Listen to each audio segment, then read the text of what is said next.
How do you know if you have witch wounds or persecution wounds, either in this incarnation or from different lifetimes? This is an excellent question, so thank you.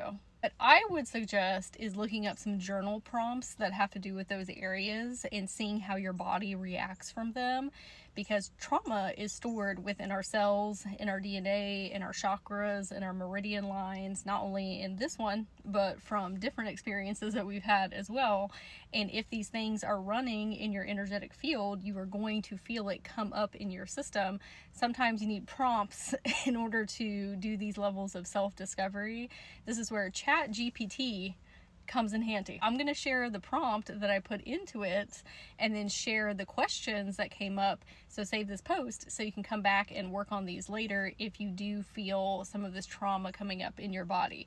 Now, we need to listen to these when we're in a good mental place, okay, because you may have had several of them, so you could have a very big emotional response.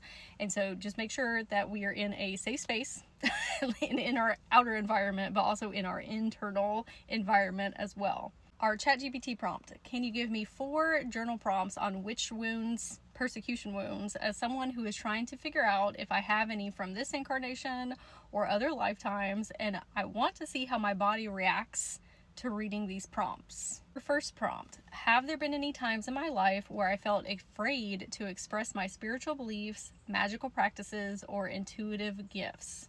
How did my body respond to these situations, and what emotions surfaced?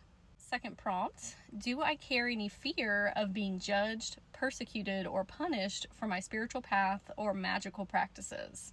Does this fear feel connected to a specific time, place, or situation, whether it's in this life or a past one?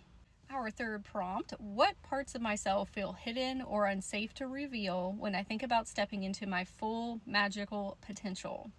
Where do I feel tension, resistance, or fear in my body as I explore these thoughts? Our fourth one here: when I imagine a different incarnation where I was persecuted for being a healer, witch, or intuitive, what images, sensations, or emotions come to the surface? How does my body physically respond to these memories? The sun is coming in here giving David Bowie.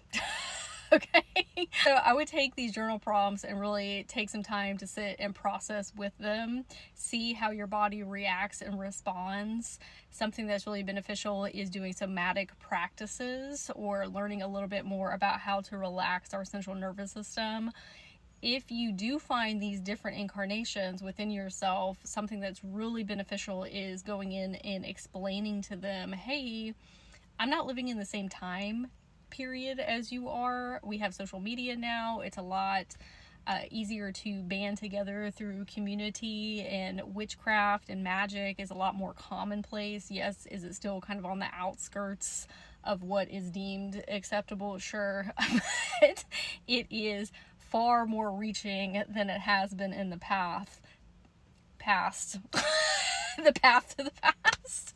But telling them, hey, I am receiving feedback loops from these different times in my soul's history, and it's not always relevant to what is happening to me currently.